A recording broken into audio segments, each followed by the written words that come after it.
Hello viewers, good morning সকলকে। তোমরা সকলেই জানো অ্যাডমিট কার্ড দিয়ে দিয়েছে, তো হাতে বেশি একটা সময় নেই।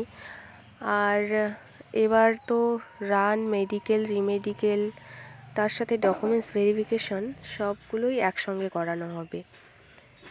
আর আমার কোন সেন্টারে পড়েছে এবং কোন তারিখে সেটা একটু পরেই বলছি।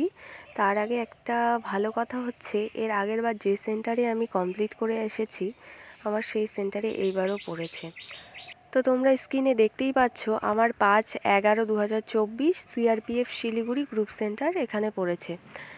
এর আগের বছর যেহেতু আমার এই সেন্টারেই পড়েছিল, তো সেখানে ক্যাম্পের ভিতরে রোডের মধ্যে রান করানো হয়েছিল। আর রানের আগের দিন রাতের বেলা একটা লিস্ট দেওয়া হয়েছিল, সেই লিস্ট অনুযায়ী যেখানে লেখা ছিল সিরিয়াল নাম্বার, বাবার নাম আর তোমার নামটা। তো যার লাস্টে সিরিয়াল নাম্বার ছিল তারা ফার্স্টে রান করেছে আর সকালেই রান করে নিয়েছে, আর যাদের প্রথমে ছিল সিরিয়াল নাম্বার তারা বিকেলবেলা রান করেছে। তো এর আগের বার এইভাবেই করানো হয়েছিল।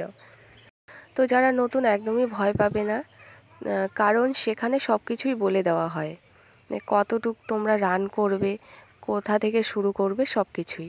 আমি যেহেতু দুবার মাঠ কমপ্লিট করেছি এবং মেডিকেলও কমপ্লিট করেছি, তো এগুলোর মধ্যে যা প্রবলেম আমি ফেস করেছি সেটা হচ্ছে ফিঙ্গারপ্রিন্ট। কারণ ফিঙ্গারপ্রিন্টের প্রবলেমটা বেশিরভাগই হয়ে থাকে, তো সেখানে অনেকেই কান্না করে দেয়। তো সেটা একদমই করবে না, কারণ তোমাকে অনেকবারই চান্স দেবে ওরা ফিঙ্গারপ্রিন্টটা ম্যাচ করার জন্য। এবার যেহেতু রানিংয়ের সাথে সাথে ডকুমেন্টস ভেরিফিকেশন করানো হবে, তো তোমাদের ডকুমেন্টসের কোনো কিছু ভুল থাকলে সেটা তাড়াতাড়ি ঠিক করে নিও, কারণ সেখানে প্রবলেম হতে পারে।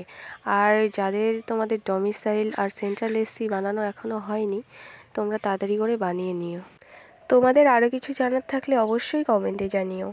চলো তাহলে আজকে আসি, দেখা হচ্ছে অন্য একদিন অন্য কোনো একটা ভিডিওয়। সবাই ভালো থেকো, সুস্থ থেকো।